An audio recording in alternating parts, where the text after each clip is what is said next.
Hello बच्चों, कक्षा 7 की सामाजिक विज्ञान की पाठ्य पुस्तक हमारा अतीत के प्रथम अध्याय हजारों वर्षों के दौरान हुए परिवर्तनों की पड़ताल में आपका स्वागत है।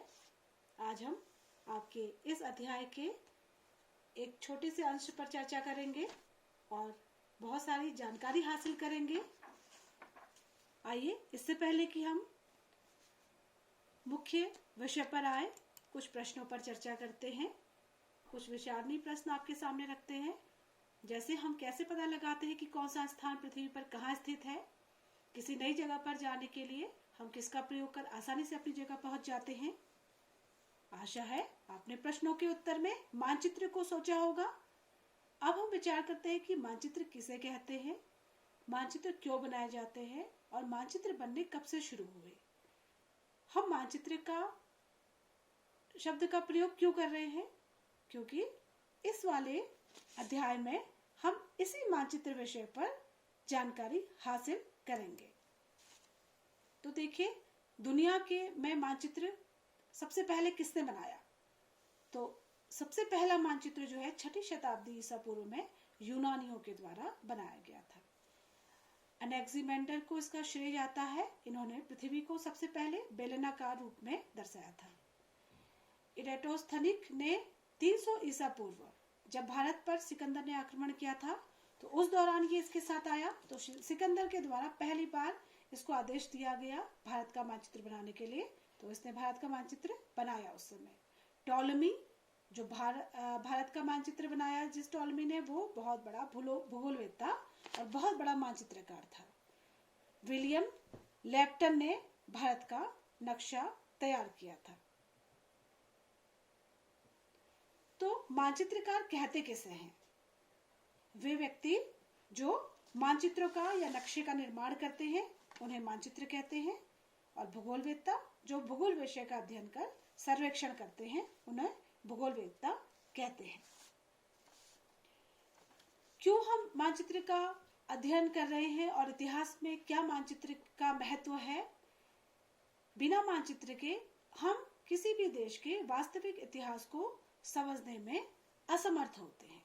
इसलिए इतिहास में मानचित्र का ज्ञान होना महत्वपूर्ण है। भारत में भी मानचित्र का इतिहास बहुत पुराना है, लेकिन मानचित्र बने हुए प्राचीन काल के यहाँ पर बहुत कम दिखाई देते हैं।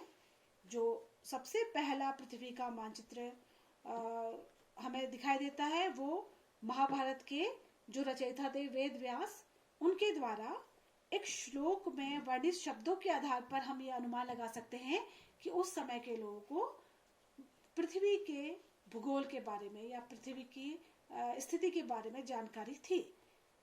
उनके द्वारा जो एक महाभारत के प्रसिद्ध जो पात्र थे संजय, उनको जब दिव्य दृष्टि प्रदान की गई, तो उन्होंने अपने एक श्लोक में जो है पृथ्वी का वर्णन इस प्रकार किया। और उसका अर्थ कुछ इस प्रकार से है कि जैसे पुरुष दर्पण में अपना मुख देखता है, उसी प्रकार यह द्वीप यानी पृथ्वी चंद्रमंडल में दिखाई देती है। इसके 2 अंशों में पीपल और 2 अंशों में महान शस्त्र यानी खरगोश दिखाई देता है। और उसी नक्शे, उसी श्लोक को आधार मानकर 11वीं शताब्दी में एक प्रसिद्ध जो विद्वान थे भारत के, रामानुजाचार्य, उन्होंने इस जो श्लोक था उसको मानचित्र में उकेरने की कोशिश करी। तो कुछ इस तरह से जो है ये मानचित्र उस समय दिखाई दिया। ये जो दिखाई दे रहा है आपको, इसमें शशकह का वर्णन उनका 2 पीपल के पत्तों के समान। तो इस तरह से उन्होंने इसको उकेरा। अगर हम ग्लोब में इसको अवतरित करें तो इस तरह से कुछ दिखाई देता है ये। और आधुनिक ग्लोब से यदि हम इस चित्र की तुलना करें तो काफी कुछ समानता दिखाई देती है। तो हम ये कह सकते हैं कि भारत में भी मानचित्र की कला बहुत ज्यादा पुरानी थी। भले ही उस समय शब्दों के रूप में मानचित्रों को दिखाया गया था, लेकिन बाद में मानचित्र के रूप में इसको उकेरने की कोशिश करी गई। विश्व के मानचित्रों में भी परिवर्तन आए हैं लगातार। जिस समय पहला मानचित्र बना और आज का मानचित्र, तो काफी कुछ प्रगति हमें मानचित्रों में दिखाई देती है। अब इन मानचित्रों में किन किन चीजों को मुख्य रूप से दर्शाया जाता है? और इन मानचित्रों में दिशाएं कैसे दर्शाई जाती, कैसे पता चलता है कि कौन सा भाग पृथ्वी के उत्तर में है, कौन सा भाग पृथ्वी के दक्षिण में है ना। और इन दिशाओं की जानकारी देने में कौन से यंत्र का प्रयोग किया जाता है, इन सब बातों पर हम चर्चा करेंगे। मानचित्रों में जो दिशाएं प्रदर्शित की जाती हैं वो मुख्यतः इस तरह से प्रदर्शित की जाती हैं कि मानचित्र के ऊपरी हिस्से को उत्तरी दिशा माना जाता है और निचली दिशा को दक्षिणी दिशा, इधर आपका पूर्व और इधर पश्चिम दिशा। इस तरह से मानचित्र के बीच में यदि आप इसको रखेंगे तो आपको जो ऊपर के क्षेत्र है वो उत्तरी दिशा की तरफ माने जाएंगे और इधर को दक्षिणी दिशा के क्षेत्र, पूर्व दिशा के और पश्चिम दिशा के। और इन दिशाओं के निर्धारण में कंपास ने महत्वपूर्ण भूमिका निभाई। प्रारंभ में कंपास का आविष्कार नहीं हुआ था, चूंकि समुद्री यात्रा उस समय एक भाग से दूसरे भाग को जोड़ने में महत्वपूर्ण भूमिका अदा करती थी, तो ये कंपास नहीं होने की दिशा में क्या होता था, जो समुद्री नाविक थे वो समुद्री नाविक क्या होते थे, दिशाओं में भटक जाते थे। तो जब कंपास का आविष्कार हुआ तो इस कंपास के आविष्कार ने समुद्री यात्राओं को और अधिक आसान और सहज बना दिया।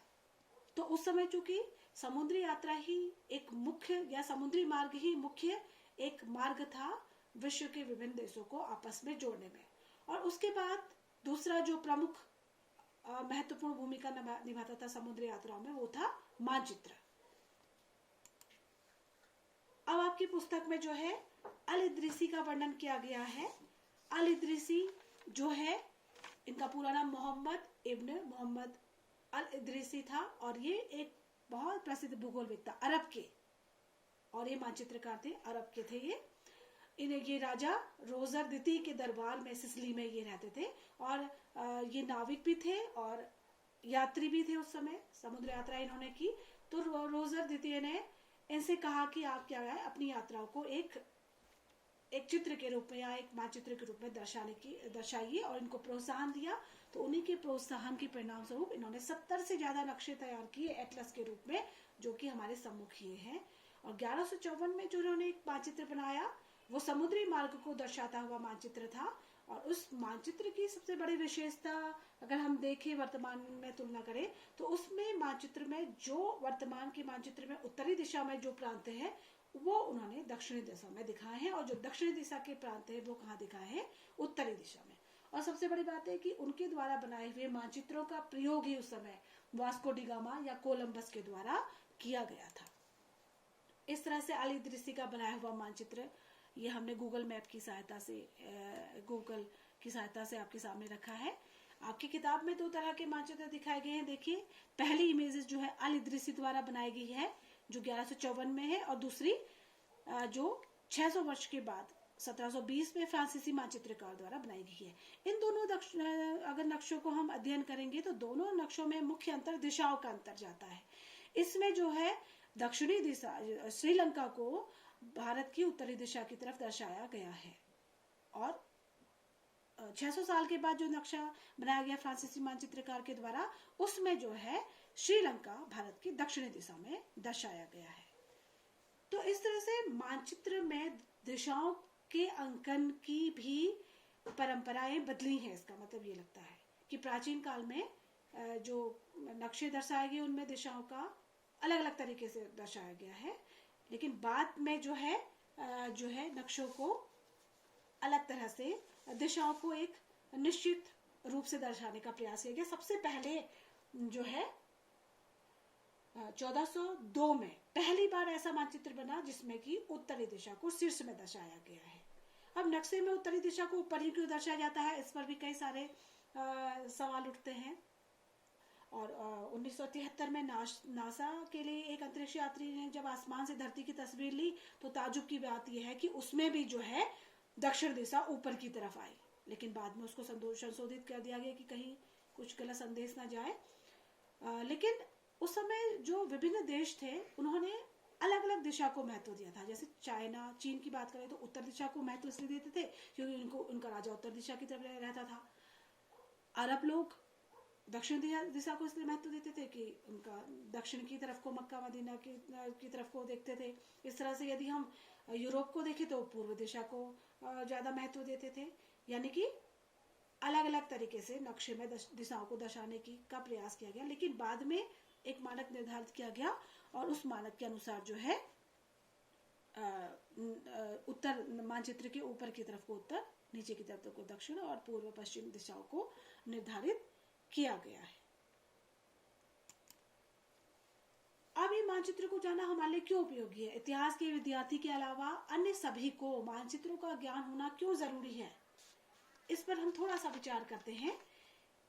और इतिहास जानने के लिए तो मानचित्रों को जानना और भी ज्यादा जरूरी है, क्योंकि अलग अलग समय का अगर हम मानचित्र देखें, अगर हम भारत के ही मानचित्र को लें तो प्राचीन काल से लेकर आज तक के मानचित्र यदि आप एक एक साल के भी उठाते हैं, अलग अलग राजाओं के समय के मानचित्र उठाते हैं, तो आपको अलग अलग राजाओं ने जहां जहां पर उन्होंने अपनी सीमाएं विस्तारित की उस हिसाब से अपने नक्शे का निर्माण किया या उस हिसाब से उनके नक्शे बनते हैं। ठीक है, तो मानचित्र जो है पूरे विश्व से लेकर छोटे छोटे स्थान की भौगोलिक जानकारी के लिए बहुत महत्वपूर्ण भूमिका अदा करता है। किसी अज्ञात स्थान में जाने के लिए बहुत ज्यादा मार्गदर्शक और दिग्दर्शक का काम करता है। जल, थल और वायु मार्ग में यात्रा करने के दौरान मानचित्र हमें मार्ग की जानकारी देने में महत्वपूर्ण भूमिका निभाता है। किसी नगर या गांव की भावी विकास योजनाओं को बनाने के लिए भी आज मानचित्र बहुत महत्वपूर्ण भूमिका अदा कर रहा है। सेना की विभिन्न गतिविधियों के लिए, सेना के विभिन्न मिशंस के लिए भी मानचित्र बहुत ज्यादा उपयोगी है। भूमि के स्वामित्व के लिए, कर निर्धारण के लिए भी सरकार मानचित्र पर निर्भर करती है। इसके अलावा पुलिस अपराधों का पता लगाने के लिए भी मानचित्र का पता करती है। आपदा के लिए भी मानचित्र का बहुत ज्यादा महत्व वर्तमान समय में है। आपने देखा होगा कि विभिन्न सारे मिशंस को कंप्लीट करने के लिए, सैन्य कार्रवाई को कंप्लीट करने के लिए आज मानचित्र बहुत अधिक महत्वपूर्ण भूमिका निभा रहे हैं। अब देखिए, प्राचीन काल से लेकर आज तक मानचित्रों में के अंकना में भी बहुत ज्यादा परिवर्तन आया है और मानचित्रीकरण में भी बहुत ज्यादा अंतर आया है। प्राचीन समय में देखो, जो बेबीलोनिया में मिले हैं मानचित्र, मेसोपोटामिया की सभ्यता में, वो मिट्टी पर की पट्टियों में अंकित मानचित्र मिले हैं। बाद में लकड़ी की पट्टियों में मानचित्र अंकित होने लगे। कपड़ों पर भी मानचित्रों का अंकन हुआ। कॉपर की प्लेट में भी मानचित्रों का अंकन शुरू हुआ। धीरे धीरे जब कागज का आविष्कार हुआ, छापे खाने का आविष्कार हुआ, तो मानचित्र में परिवर्तन आया। ग्लोब में भी बनने लगा मानचित्र। कंप्यूटर में वर्तमान में मानचित्र बनने लगा है। GIS टेक्निक जो है वो मानचित्र में बहुत ज्यादा उपयोगी तकनीक है आज के युग में। सैटेलाइट के थ्रू आजकल मानचित्र जो है बनाए जा रहे हैं। गूगल मैप तो आपकी मोबाइल में हर समय आपको विभिन्न स्थानों की जानकारी प्रदान करता है। तो इस तरह से हम देखते हैं कि इतिहास में मानचित्र का विज्ञान या मानचित्र की अंकना का विज्ञान बहुत महत्वपूर्ण भूमिका निभाता है और प्राचीन काल से लेकर आज तक विश्व के मानचित्रों में विभिन्न तरह के परिवर्तन दृष्टिगोचर होते हैं। तो आप भी अपने एक क्षेत्र का मानचित्र बनाने का प्रयास कीजिए और देखिए कि आप किस तरह से अपने क्षेत्र को मानचित्र में अंकित कर पाते हैं। धन्यवाद।